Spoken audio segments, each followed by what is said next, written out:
गजाननं भूतगणाधिसेवितं कपित्थजम्बो फलचारुभक्षणम् उमासुतं शोकविनाशकायकं नमामि विघ्नेश्वरपादपङ्कजम्। ॐ नमो भगवते वासुदेवाय नमः।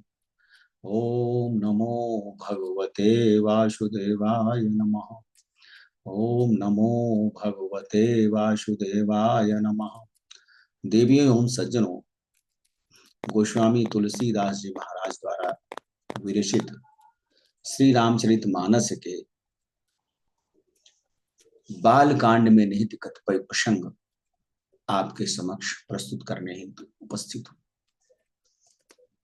सुधी श्रोतागण, मर्यादा पुरुषोत्तम प्रभु श्री राम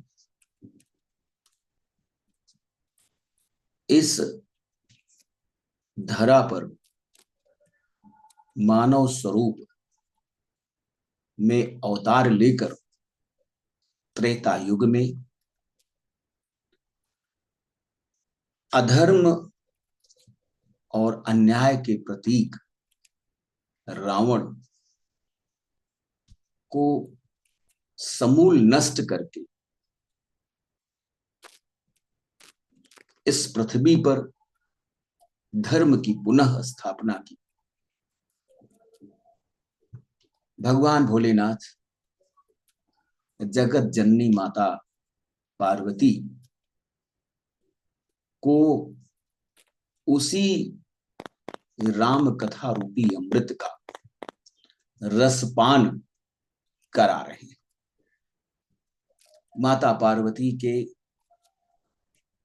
मन में श्री राम के प्रति जो जिज्ञासा है वह मात्र लोक कल्याण के लिए भोलेनाथ के मुखार बिंदु से उस कथा का श्रवण करने हेतु जिज्ञासु की भांति माता पार्वती भगवान भोलेनाथ से अनेकों प्रश्न करती है। सुनो गिरिजा हरिचरित सुहाए, विपुल विशद निगमागम गाए। हरि अवतार हेतु जेहि होई, इदमित्थम कही जाई न सोई। ए पार्वती सुनो, वेदों और शास्त्रों ने श्री हरि के सुंदर विस्तृत और निर्मल चरित्र का गान किया है। परमपिता परमेश्वर श्री हरि का अवतार जिस कारण से होता है वह कारण बस यही है, इतना नहीं कहा जा सकता। भगवान के अवतार के अनेकानेक कारण होते हैं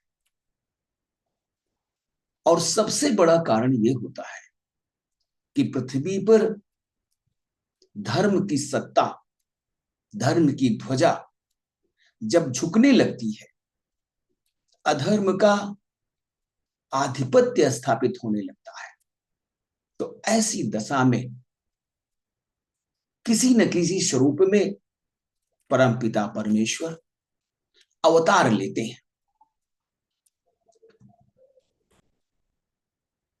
भगवान के अवतार के अनेकों कारण हो सकते हैं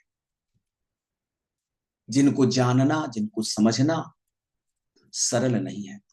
राम यतर्क्य बुद्धिमन बानी, मत हमार यस सुनहि सयानी।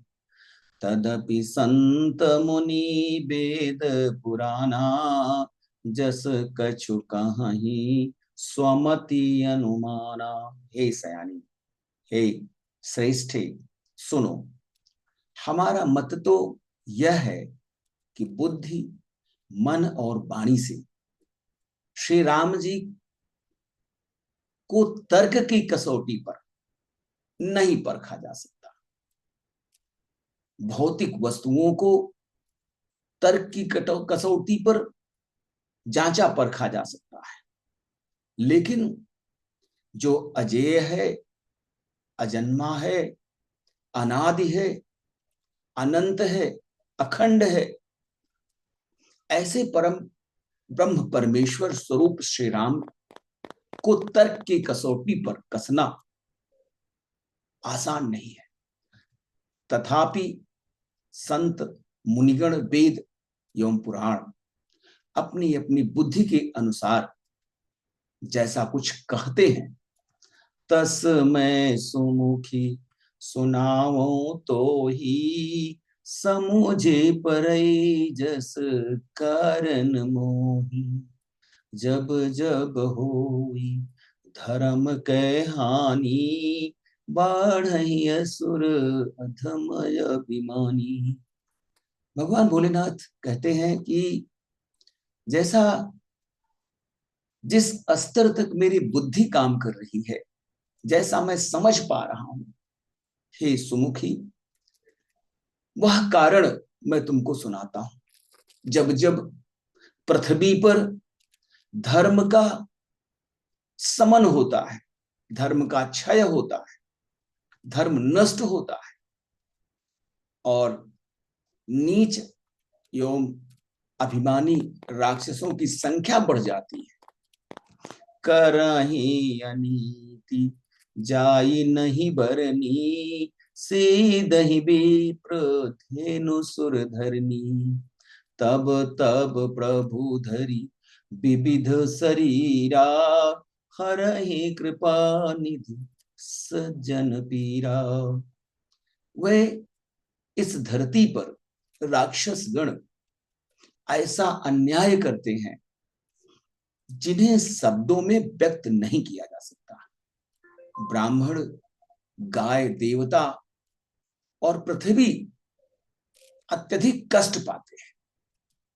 तब तब वह कृपा निधान श्री प्रभु भांति भांति के दिव्य शरीर धारण कर सज्जनों की पीड़ा का हरण करते हैं।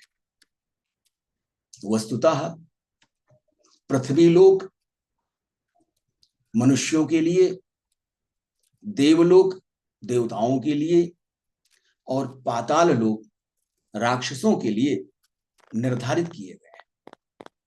किंतु जब इनमें से कोई अपनी मर्यादा का हनन करता है, विशेषतः राक्षस जब पाताल लोक से पृथ्वी लोक पर अथवा स्वर्ग लोक पर आधिपत्य स्थापित करने का यत्न करते हैं या आधिपत्य स्थापित कर लेते हैं, ऐसी दशा में परमपिता परमेश्वर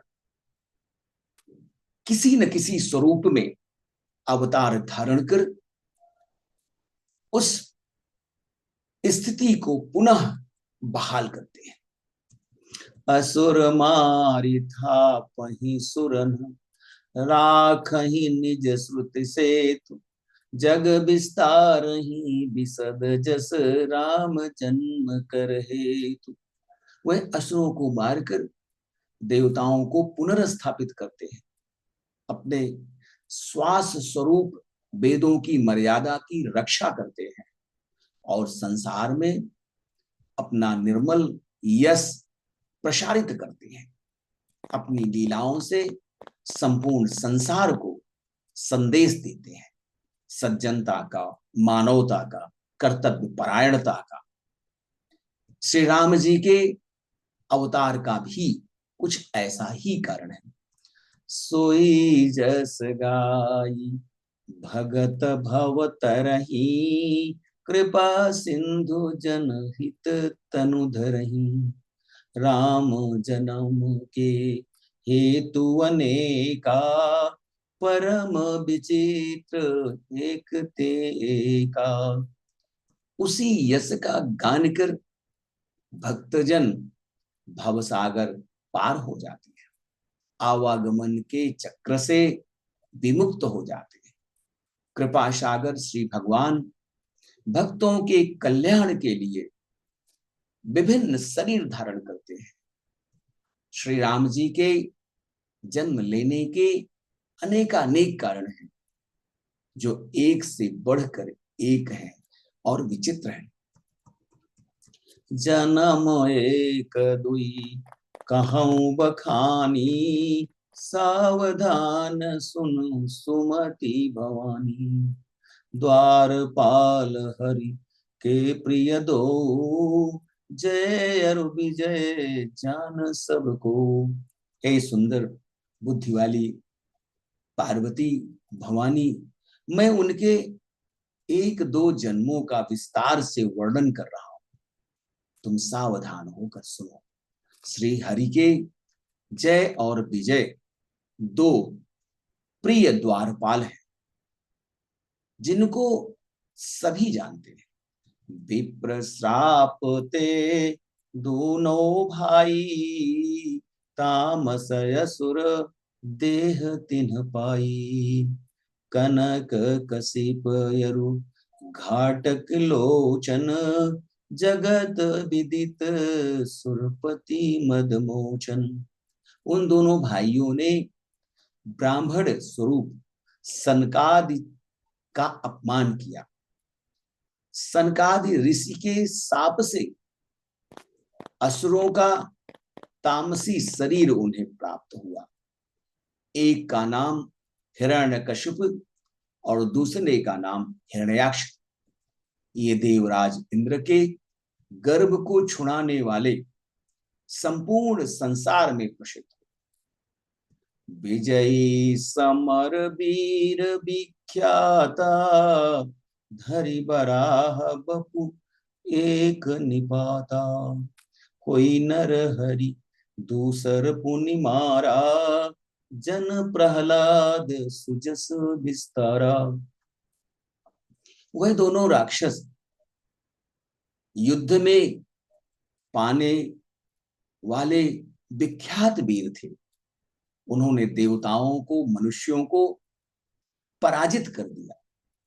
इंद्र को भी उन्होंने परास्त कर दिया। समस्त देवता त्राहि त्राहि करने लगे। इनमें से एक हिरण्याक्ष को भगवान ने वाराह सुअर का शरीर धारण करके मारा और दूसरे हिरण्यकश्यप का नरसिंह रूप धारण करके वध किया और अपने भक्त प्रहलाद का सुंदर यश चारों दिशाओं में फैलाया। भय निशाचर जाइते ही, महावीर बलवान। कुंभकर्ण रावण सुभट, सुर विजयी जगजान। वही दोनों जाकर देवताओं को जीतने वाले बड़े योद्धा रावण और कुंभकर्ण नाम से विख्यात हुए। वह बड़े बलवान और महावीर राक्षस हुए, जिन्हें संपूर्ण संसार जानता है। मुकुत न भये हते भगवाना, तीन जन्म द्विज बचन प्रवाना।